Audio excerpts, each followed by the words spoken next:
Hello and welcome back to my channel friends. आज की video में मैं आपके साथ शेयर करने वाली हूं अस्तर वाले सूट की कटिंग। इसकी हेल्प से आप किसी भी साइज़ की कुर्ती की कटिंग इजीली कर सकते हैं और आज मैं आपको बहुत ही आसान तरीका बताने वाली हूं। अगर आपको अच्छी लगे वीडियो तो आप इसकी हेल्प से कटिंग करना सीख सकते हैं। तो चलिए शुरू करते हैं।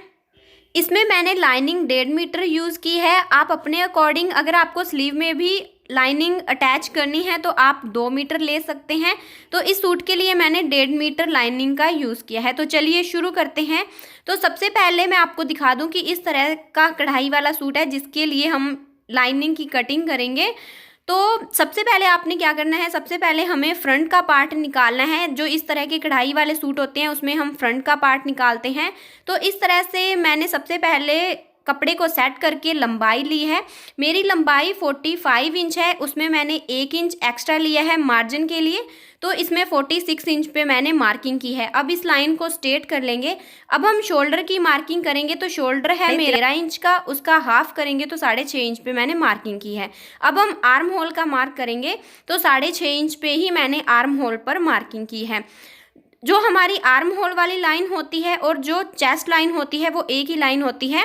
तो इस तरह से आपने अपना मेज़रमेंट करके देख लेना है। अब हम चेस्ट का निशान लगाएंगे। तो चेस्ट मेरी 40 इंच की है जिसका चौथा भाग 10 इंच आएगा। तो इस तरह से मैंने 10 इंच पे निशान लगा लिया है। अब हम कमर का निशान लगाएंगे। तो 14 इंच पे मैंने कमर ली है।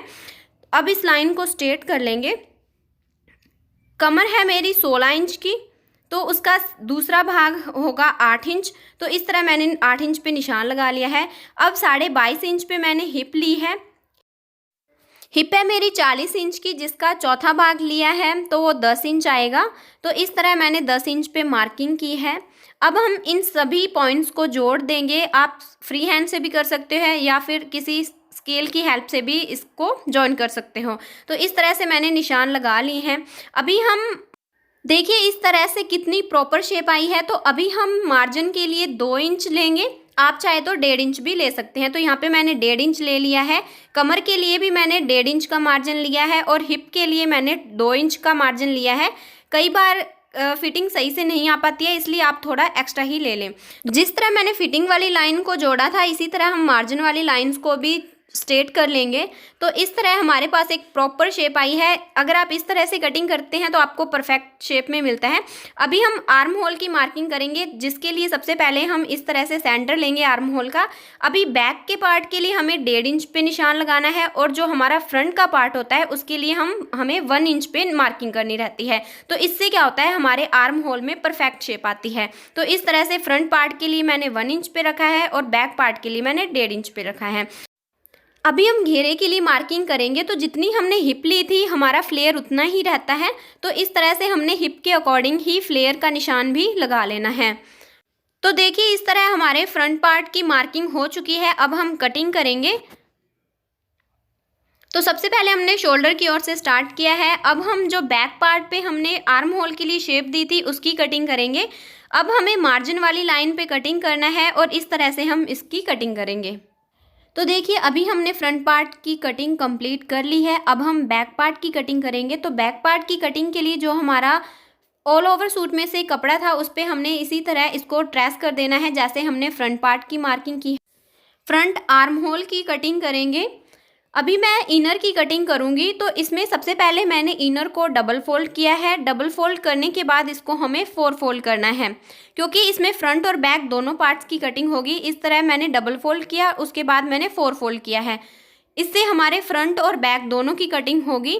तो इस तरह से 4 फोल्ड है मेरा। तो सबसे पहले मैंने बैक का पार्ट इस तरह रखना है और इसकी कटिंग कर देनी है। इसको अच्छे से सेट कर लेना है और इसकी हम अभी कटिंग करेंगे शोल्डर की ओर से। जो मेरी तरफ है वो मेरा बंद वाला साइड है, इधर मेरा ओपन वाला साइड है। तो सबसे पहले हमने बैक के पार्ट की कटिंग करनी है क्योंकि जो बैक का पार्ट होता है उसमें हमारा जो आर्म होल होता है वो छोटा होता है, इसलिए जब भी आप कटिंग करें तो बैक के पार्ट को रख के कटिंग करनी है। तो इस तरह से मैंने कटिंग कर ली है। अब बीच में से मेरा बंद वाला हिस्सा है उसको मैं कटिंग करके अलग कर लूँगी। तो इस तरह से मैंने अलग कर लिया है। तो अभी हमारे पास फ्रंट और बैक 2 साइड हैं। तो एक पार्ट को हम बाहर निकाल लेंगे और एक पार्ट हमारा बैक पार्ट के लिए रहेगा। तो इस तरह से ये मेरा एक बैक पार्ट के लिए रहेगा लाइनिंग का कपड़ा। और जो दूसरा पार्ट है हमारे पास लाइनिंग का, तो वो हमारा फ्रंट पार्ट के लिए रहेगा। तो इसको हमें सबसे पहले अच्छे से रख लेना है सेट करके। तो अब हमारी जो फ्रंट पार्ट की कटिंग थी उसको हमने इसके ऊपर सही से रखना है, और जो हमारा फ्रंट पार्ट का आर्म होल है उसको हमने कटिंग कर देना है, जो हमारा एक्स्ट्रा रहेगा। तो अगर आप इस तरह से कटिंग करते हैं तो ये बहुत ही ईजी मेथड है। आई होप कि आपको पसंद आए। तो इससे क्या होगा, आपने जितनी भी साइज़ की कुर्ती तैयार करनी है वो तो आपकी परफेक्ट कटिंग होगी ही, और आपने जो लाइनिंग की कटिंग करनी है तो कुर्ती के हिसाब से लाइन इनर की भी बहुत अच्छे से कटिंग होगी। तो अगर वीडियो पसंद आए तो लाइक शेयर एंड सब्सक्राइब